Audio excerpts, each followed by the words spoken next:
What's going on, everybody? Welcome back to a brand new video. In today's video we are going to be discussing E3 because it is right around the corner, literally like a week from now or a week or two, and that's pretty exciting. And there's quite a few things I want to talk about. We're going to talk about Sonic and Nintendo mostly because I think those are the things I want to focus on, and it's going to be like a news roundup type of thing. I want to start doing this on the channel more by including a lot of news into one video, so that way I don't have to make like 5 different videos on 5 different things. But let's get into it. Starting up, we're going to talk about Sonic Rangers or Sonic 2022 because Sonic Rangers or Sonic 2022 was just announced to be a thing just not even a week ago during the Sonic Central, and it showcased, a CGI trailer showing us maybe what the game will be like. Who knows, because Sega needs to show gameplay, and I think that we're gonna see some gameplay during E3. A lot of other people have covered this or talked about it and came up with reasons of why, but that aside, this game needs to be shown very soon,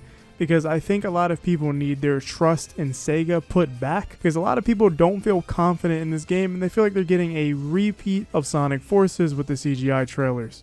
And honestly, that's not a good look, because I see a lot of people that are excited, but there's a lot of people that are very cautiously optimistic because we just got another CGI trailer again. And as I would say, this is a normal thing for most new video games to get announced, for them just to have a CGI trailer and no gameplay. But because of how things went last time, a lot of people feel like they should have shown gameplay first, even though I think most, like I said, games get CGI first. Metroid Prime 4 CGI, Bayonetta 3 CGI, Dragon Quest 12 recently announced CGI logo. And I don't think Sonic is special because it's Sonic.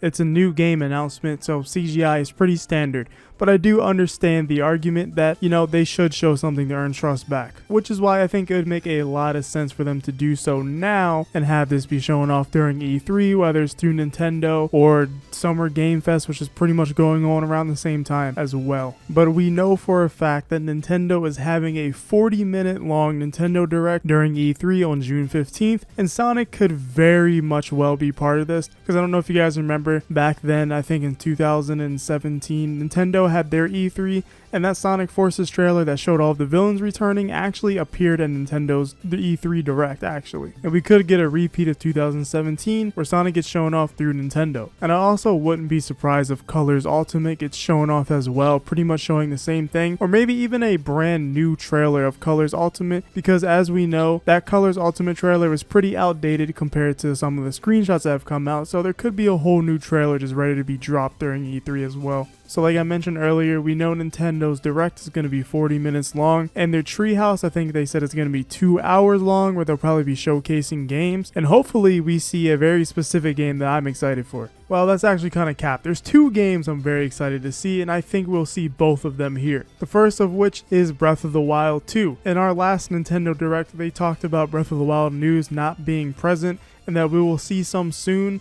And honestly, E3 is the biggest place for Breath of the Wild to be shown because one, that's where it was showcased last time, was E3, and the follow-up would be perfect, showing some gameplay or just more details about the game, because people are hyping Breath of the Wild 2 like crazy because the first game was madly successful and madly loved. Now the game probably won't drop this year, but it's very likely we can get a release window, because according to leaks, the Zippo Leaks, who is pretty credible leaker, has said that the game is, from what he heard, is nearing completion, but a release by the end of the year just isn't seeming feasible, so we'll probably see it in 2022 as a release date, probably around spring or so, in March, probably just like the last game. So I really do think we'll see some Breath of the Wild 2, hopefully gameplay, because I think that would get people super excited and probably energize their hype even further, because it's kind of been on hold, honestly. I haven't seen like a lot of lively hype for Breath of the Wild because they haven't shown that much of the game. The other big leak that's got me super excited is the Metroid 2D game being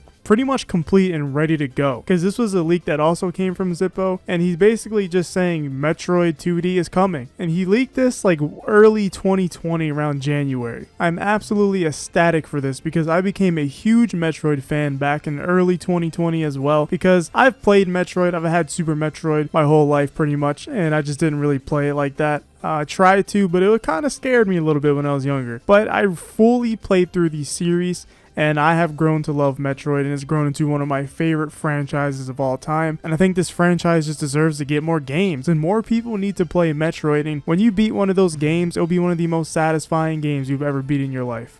But I'm glad we're getting more Metroid games, because the last one to come out was Samus Returns, and it was a pretty good game. I really liked it, and if it's being done by the same people, Mercury Steam, I'm pretty excited to see what they do with this game, and it'd be finally nice to see a HD 2D Metroid game. And Metroid Prime 4, I know it's kind of a meme at this point, but it's totally and completely possible that could get shown off finally as well, because it's restarted development like, what, 3 years ago now? So it should be into some kind of development at this point. But I honestly think it'd be quite the shocker and a great holdover till Prime 4. Which is kind of funny, because Samus Returns also counted as a holdover for Prime 4. So we've gotten two quote-unquote holdovers till Prime 4. And I've made a video about this already, but we also have the Smash Ultimate final 2 DLC fighters, so we'll likely see both of them show up here at the same time, or maybe just one, and then another one later on.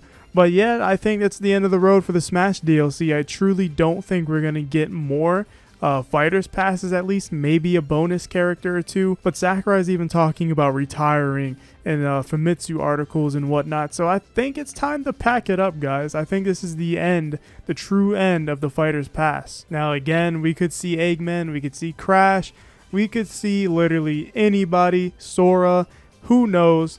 I think it's just going to be hype regardless, and they're going to go out probably really cool with this last 2 DLC thing. One of the last things I want to talk about is Donkey Kong, because Donkey Kong is seemingly getting a new 2D game made by the Odyssey team.